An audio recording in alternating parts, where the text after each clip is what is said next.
वालेकुम। उम्मीद है कि आप सब खैरियत से होंगे। लास्ट लेक्चर में हमने कुछ चीज़ें डिस्कस की थी, जैसे कि हमने एडवांटेजेस और डिसएडवांटेजेस डिस्कस किए थे अपनी ट्रांसपायरेशन के। तो अब आपके जो सारे लेक्चर्स हैं वो इसी चैनल पे अवेलेबल होंगे, पीजीसी लेक्चर्स पीके पे। तो आप सब लोग इसी चैनल को जो है वो सब्सक्राइब कर लें और बेल आइकन को भी प्रेस कर लें, ताकि आपकी जो भी वीडियोस वगैरह हैं आपके कोर्स के रिलेटेड वो जो ही अपलोड की जाएँ तो आपको मिल लें। तो काइंडली आप सारे इस चैनल को सब्सक्राइब कर लें, क्योंकि अब आपकी सारी वीडियोज़ इसी चैनल पर जो हैं वो अवेलेबल होंगी। Let's start with today lecture. आज जो हमने लेक्चर डिस्कस करना है वो हमारा लेक्चर है स्टोमेटा। स्टोमेटा की फिजियोलॉजी जो है वो हमने डिस्कस करनी है। तो हम अपनी आउटलाइन देख लेते हैं। तो इसमें हम जो है डेफिनेशन देखेंगे स्टोमेटा की, हम जो है स्ट्रक्चर ऑफ स्टोमेटा देखेंगे, opening and closing of stomata देखेंगे, मैकेनिज़्म देखेंगे स्टोमेटा का, और कुछ फैक्टर्स देखेंगे जो अफेक्ट कर रहे हैं स्टोमेटा को। तो सबसे पहले तो हमें पता होना चाहिए कि स्टोमेटा क्या है।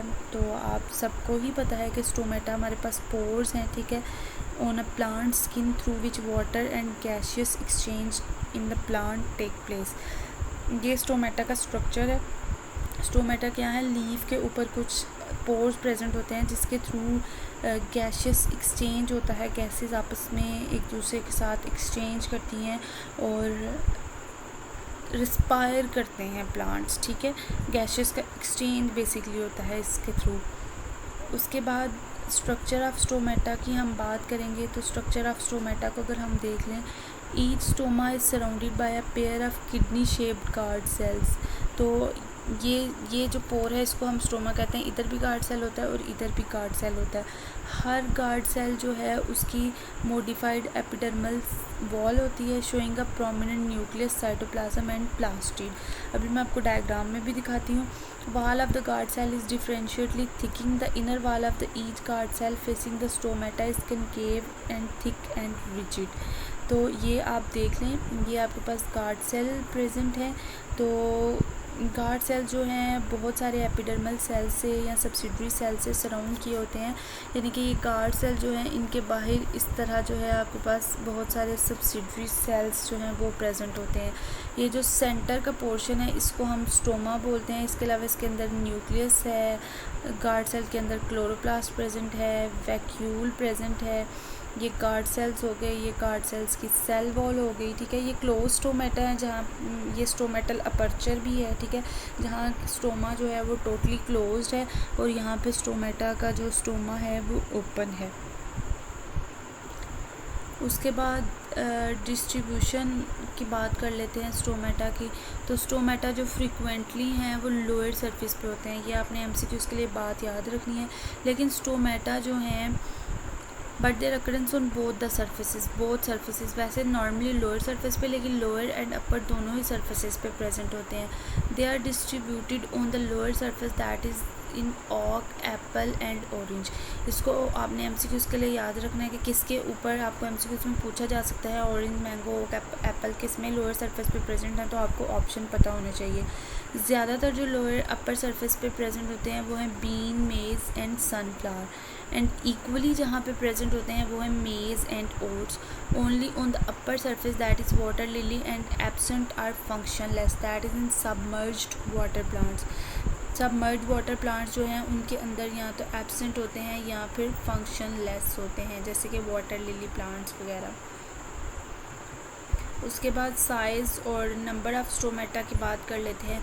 और आपने इन चीज़ों में कंफ्यूज नहीं होना कि हमारी बुक पे पता नहीं क्या दिया हुआ है, तो मैम ने पता नहीं स्लाइड में क्या ऐड कर दिया।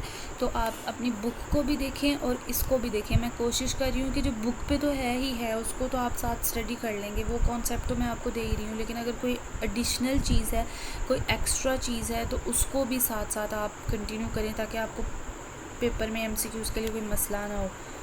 When fully opened, the stomatal pore has 3 to 12 micrometer length of 10 to 40 micrometer। तो ये आपने MCQs के लिए याद रखना है। स्टोमेटा की रेंज जो है वो 100 to 60,000 per square centimetre. Number of stomata per unit of the leaf is called stomatal frequency. ये इसकी डेफिनेशन याद करनी चाहिए। The total pore area when stomata fully opened is 1 to 2% of the total surface area. जब stomata totally opened होते हैं तो 1 to 2% जो है वो लीफ का सरफेस एरिया कवर करते हैं। Opening and closing of stomata जो है वो भी एक बहुत इंपॉर्टेंट फैक्टर है। Opening and closing of stomata takes place due to changes in the turgor pressure of the guard cell. Day time में क्या होता है, water from the subsidiary cell enters to the guard cells making the guard cell fully turgid and stomata open. जबकि night time इसके reverse process होगा, guard cell से जो पानी है वो सब्सिडरी सेल में चला जाएगा, as a result stomata flaccid हो जाएंगे और डिक्रीज़ कर जाएगा टर्गर प्रेशर और स्टोमेटा जो है वो क्लोज हो जाएंगे। उसके बाद कुछ मैकेनिज़्म हैं, कुछ थेरीज़ हैं स्टोमेटा के रिलेटेड। तो जो हमारे पास पहली थेरी हैं, जैसे कि फोटोसिंथेसिस कैसे होती है गार्ड सेल में, स्टार्च शुगर हाइपोथेसिस है, ग्लाइकोलेट मेटाबॉलिज्म है, एक्टिव पोटेशियम आयन ट्रांसपोर्ट है। इसमें से हम दो थेरीज़ जो हैं वो डिस्कस करेंगे, स्टार्च शुगर हाइपोथेसिस और active transport potassium ion concept. Starch sugar hypothesis से हम स्टार्ट लेते हैं। लॉयड डॉफ्टिफाइड और सेयर जो था, इसने स्टार्च कंटेंट जो था गार्ड सेल में देखा और इसने क्या देखा कि स्टार्च कंटेंट गार्ड सेल में हाई है इन the dark and low in the light. जब डार्कनेस है तो स्टार्च का जो कंटेंट है वो हाई है और जब लाइट है तो स्टार्च का जो कंटेंट है वो लो है। In light CO2 concentration of the guard sales, जब रोशनी होगी तो CO2 की कंसनट्रेशन गार्ड सेल्स में और नेबरिंग सेल में लो हो जाएगी। क्यों? क्योंकि वो कंज्यूम हो चुकी है फोटोसिंथेसिस के लिए, hence the rise in pH। But in the dark CO2 of respiration accumulates in the guard cells, hence there is fall in the pH of the guard cell। तो यही बात आपकी बुक में लिखी हुई है लेकिन ज़्यादा लाइनों में लिखी हुई है, यही बात मैंने यहाँ पे छोटी फॉर्म में लिख दी, कॉन्सेप्ट दे दिया आपको।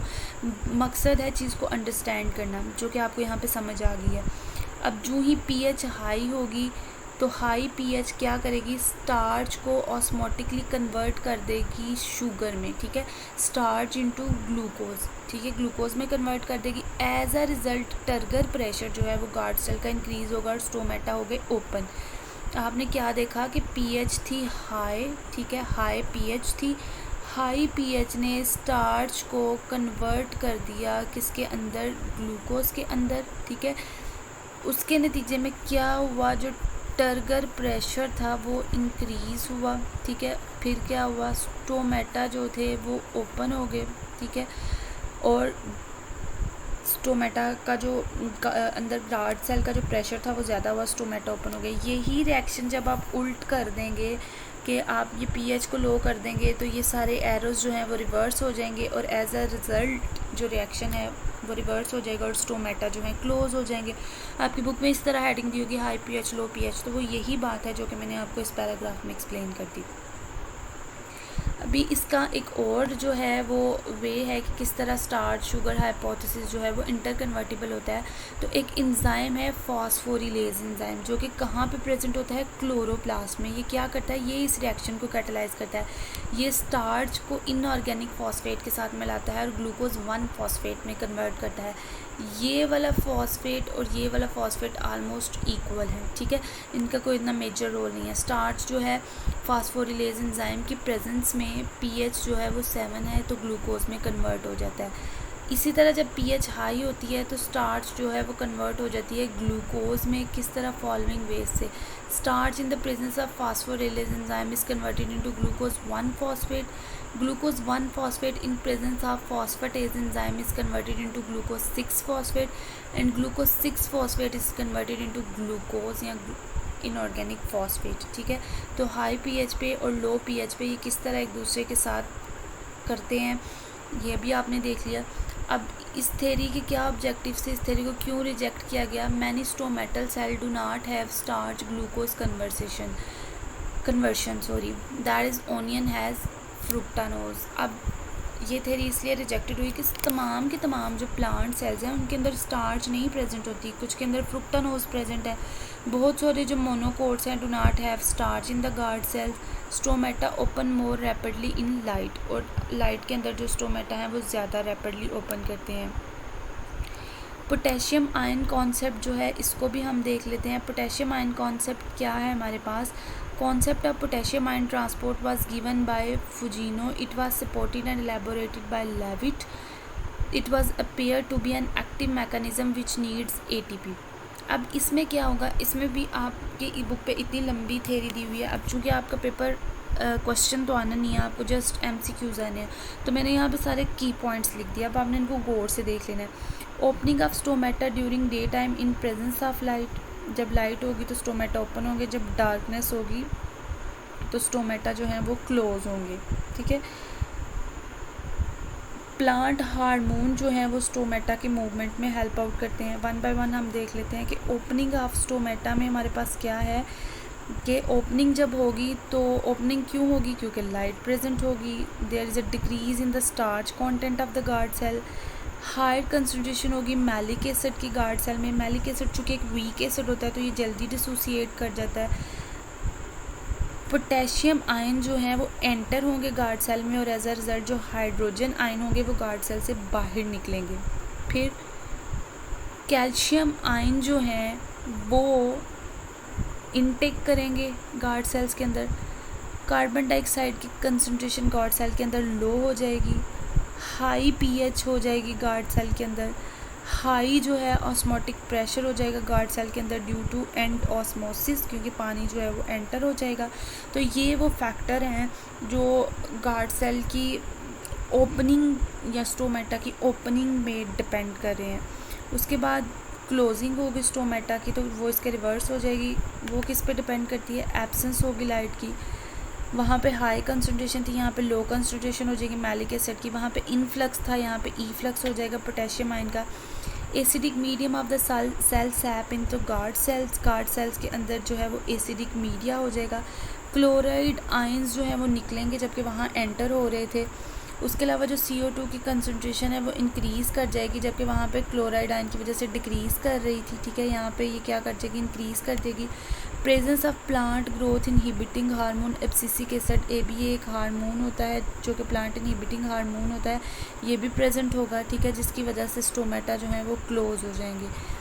ये आपका आज का लेक्चर था जो कि बहुत ही आसान और छोटी सी फॉर्म में मैंने की पॉइंट्स में पढ़ा दिया। आप बुक की लंबी लंबी लाइंस को देख के कन्फ्यूज़ ना हो, मकसद आपका कॉन्सेप्ट लेना है, ठीक है। और ये थेरीज़ आप लोगों ने पहले भी पढ़ी हुई हैं। इसके अलावा जो भी आपको कन्फ्यूजन है वो कमेंट सेक्शन में डिस्कस कर लें।